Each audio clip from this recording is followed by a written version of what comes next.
Welcome to the Deep Dive. Today, we're jumping right into the recent Canadian federal election results. Yeah, lots to unpack there. Absolutely. If you want to quickly understand what just happened and, what it really means for Canada, Yeah. well, that's what we're here for. We've been looking closely at the CBC News projection that came out right after the vote closed. Exactly. So, the big question on everyone's mind, what are the key takeaways? And maybe more importantly, what does this, frankly, surprising outcome mean for the country's path ahead? Well, the main headline, obviously, is Mark Carney leading the Liberals to victory. The projection gives them 169 seats. Okay, 169. But that's short of a majority, isn't it? It is, just short. They needed 172 seats for a full majority government. Falling short means they don't have automatic control to pass laws. And I heard there's still a potential recount in Terrebonne. That's right. It was incredibly close there. So that final seat count could technically still nudge, but the core reality is minority government. Right. So what does that mean for Carney right off the bat, a minority situation? It means collaboration. Right away, he simply has to work with other parties to govern. The most likely partners, given the numbers, seem to be the Bloc Québécois, or Jagmeet Singh's NDP. Which immediately brings up questions about stability, doesn't it? Yeah. How easy will governing actually be? Precisely. Passing budgets, key legislation, it all gets more complicated. Requires negotiation, compromise. And the counting itself wasn't entirely smooth sailing either. There was that pause overnight. Yeah, that's right. Elections Canada stopped counting the special and advance ballots for several hours overnight. So the complete picture, the final result, didn't really lock in until the following afternoon. Added a bit of suspense there. It definitely did. Prolonged the uncertainty for sure. And it's worth remembering, Carney went into this seeking a strong mandate, didn't he? He did. That was the language used. So this minority result is quite a different outcome than perhaps what they were aiming for initially. So how did we get here? Because this result feels, pretty dramatic compared to where things stood just a few months back. Oh, absolutely dramatic. You really need to look back, say, to the December holiday period.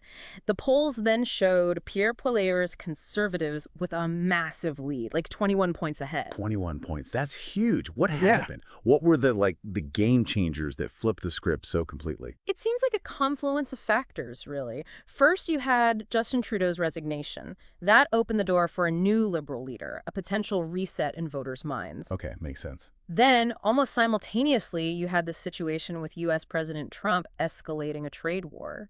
And those comments he made, about Canada becoming the 51st state. Right, I remember that. That likely struck a chord, maybe rallied some national sentiment, or just heightened concerns about the economy and needing, perhaps, a steady hand like Carney's perceived background suggests. Interesting. So those two things really shifted the landscape. It appears so, because by the time Easter and Passover rolled around, the Liberals had actually edged into a small lead in the polls, and that momentum carried through to Election Day. It's a stunning reversal, really. Truly remarkable turnaround in political fortunes. So now Carney steps in.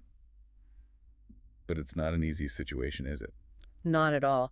He's got this dual challenge. It's his first time leading the party in Parliament ever.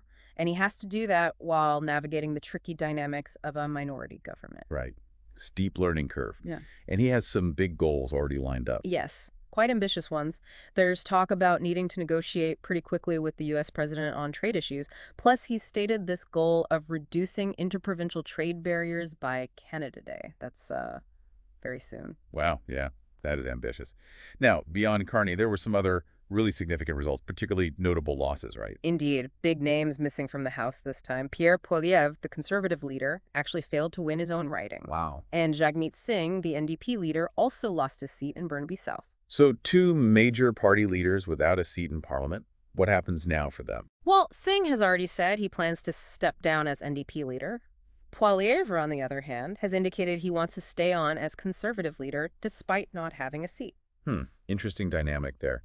And Carney himself, his initial comments post-election were quite brief. Very brief, yes. He basically acknowledged he hadn't had much sleep, which is understandable. But when asked directly about, say, speaking with President Trump or the possibility of calling a by-election quickly so Poilievre could potentially run again, his answers were pretty vague, non-committal. Okay, so summing it all up then, the key takeaway seems to be a Liberal minority win, led by Mark Carney, marks a really significant and maybe unexpected shift in the Canadian political landscape. That's the core of it. And governing is going to require a lot of careful maneuvering, a lot of cooperation. Absolutely. Negotiation and compromise will be the name of the game. So it really leaves you wondering, doesn't it? How will this new political reality, these election results, shape Canada's crucial relationship with the U.S., its biggest trading partner? And what does it mean for tackling those internal economic challenges, like the trade barriers Carney mentioned? Exactly. In these already pretty uncertain global times, what does this minority government signal for the overall stability and, the direction of the country moving forward? Lots to watch.